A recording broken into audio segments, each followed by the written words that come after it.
Hi நண்பா நண்பீஸ். நம் தமிழர் வீடுகளில் ஒரு குழந்தை பிறந்தா தாய்மாமன் ஓடி வந்து தங்க மோதிரம் போட்டு சீர் செய்யறது நம்மளுடைய அழகான ஒரு பண்பாடாக இருக்குது. ஆனால் இனிமேல் கவர்மெண்ட் ஹாஸ்பிட்டலில் குழந்தை பிறந்தா நம்ம தமிழ்நாடு அரசு அந்த தாய்மாமன் பொறுப்பை ஏற்றுக்கிட்டு 1 கிராம் தங்க மோதிரம் தரப்போகிறாங்க. ஆமாங்க, எல்லாரும் ஆவலாக எதிர்பார்த்துட்டு இருந்த தாய்மாமன் தங்க மோதிரம் திட்டம் அதிகாரப்பூர்வமாக அமலுக்கு வரப்போகுது.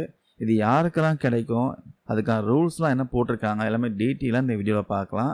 ரீசெண்டாக தமிழ்நாடு அரசு வெற்றி தமிழகம் தொலைநோக்கு திட்டங்கள் அப்படின்னு பல சூப்பரான திட்டங்களுக்கு ஒப்புதல் கொடுத்துருக்காங்க. அதில் மக்கள் மனசுக்கு ரொம்ப நெருக்கமான, எல்லாராலையும் பெரிதும் எதிர்பார்க்கப்பட்ட ஒரு உன்னதனமான திட்டம் தான் பார்த்தீங்கன்னா இந்த தாய் மாமன் தங்க மோதிர திட்டம். இப்போ அரசு மருத்துவமனைகளை நாடியோரம் ஏழை எளிய நடுத்தர குடும்பங்களை சந்தோஷப்படுத்துகிற வகையில் இதுக்கான அதிகாரப்பூர்வ ஜியோ அரசாணை பார்த்தீங்கன்னா அதிரடியாக வெளியிட்டிருக்காங்க. இந்த திட்டத்தோட மெயின் ஹைலைட் என்ன தெரியுமா?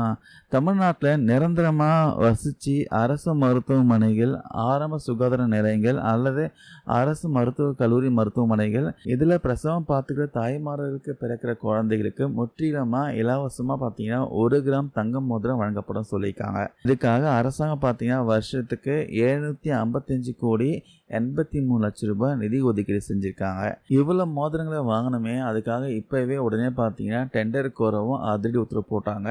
இதனால பிரசவ காலத்தில் குடும்பங்களுக்கு ஏற்படக்கூடிய பொருளாதார சுமை கொஞ்சம் குறையும் எதிர்பார்க்கப்படுது. சரி, இந்த திட்டம் எப்போதுலேருந்து அமலுக்கு வருதுன்னு கேட்கலாம். அரசாணைப்படி கடந்த ஜூன் 22, 2026 முதல் அரசு மருத்துவமனைகளை பிறக்கிற எல்லா குழந்தைகளுக்கும் இந்த 1 கிராம் தங்க மோதிரம் கிடைக்க தகுதி இருக்குன்னு சொல்லியிருக்காங்க.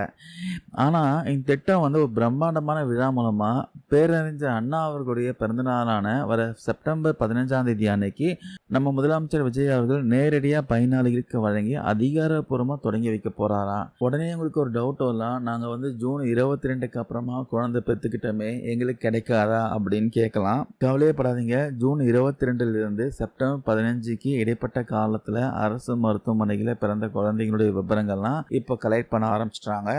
அவங்களுக்கும் விடுபடாமல் முறையாக பார்த்தீங்க தங்க மோதிரம் வழங்கப்படும் அரசாங்கம் ரொம்ப தெளிவாக சொல்லிட்டாங்க. இது வெறும் 1 கிராம் தங்கன்றதை தாண்டி இதில் ஒரு பெரிய எமோஷனல் கனெக்டும் இருக்குது. தாய்மாமன் சீர் செய்கிற நம்ம தமிழர் பண்பாட்டை மதித்து அரசே அந்த ரோலை ப்ளே பண்ணுறது நிஜமாகவே பார்த்தீங்கன்னா ஒரு நெகிழ்ச்சியான ஒரு விஷயம்தான். அது மட்டும் இல்லாமல் தமிழ்நாட்டில் ஏற்கனவே கர்ப்பிணி பெண்களுக்கான பிக்மி, அதாவது கர்ப்பிணி மற்றும் குழந்தைகள் கூட்டு கண்காணிப்பு மற்றும் மதிப்பீடு, இந்த முறை பார்த்தீங்கன்னா ரொம்பவே சிறப்பாக செயல்படுத்திட்டு வராங்க. மாநிலத்தோட தாய் சேய் நல குறியீடுகளை மேம்படுத்துறதுலையும் தமிழ்நாடு இந்தியாவிலே பார்த்தீங்கன்னா முன்னிலையில் இருக்கு. இந்த தங்கம் மோதிரம் திட்டம் மூலமா அரசு மருத்துவமனைகள் மேல பொதுமக்களுக்கு இருக்கிற நம்பிக்கையை பார்த்தீங்கன்னா பல மடங்கு அதிகரிக்கும். பிறக்கிற குழந்தைகளுக்கும் இது ஒரு வாழ்நாள் நினைவாக இருக்கும். கண்டிப்பாக ஒரு நல்ல ஒரு மெமரிஸ் கிரியேட் ஆகும். ஸோ மக்களே, நம்ம தமிழ்நாடு அரசு கொண்டு வந்திருக்க இந்த தாய்மாமன் தங்க மோதிர திட்டம் பற்றி நீங்கள் என்ன நினைக்கிறீங்க? அரசே தாய்மாமனாக மாறி சீர் செய்கிற இந்த ஐடியா உங்களுக்கு பிடிச்சிருக்கா? உங்களுடைய கருத்துக்களை மறக்காமல் கீழே கமெண்ட்ஸில் பதிவு பண்ணுங்கள். இந்த வீடியோ ஷேர் பண்ண தகவல் யூஸ்ஃபுல்லாக இருக்கும் நம்புகிறேன். தேங்க்யூ நண்பர் நண்பீஸ்.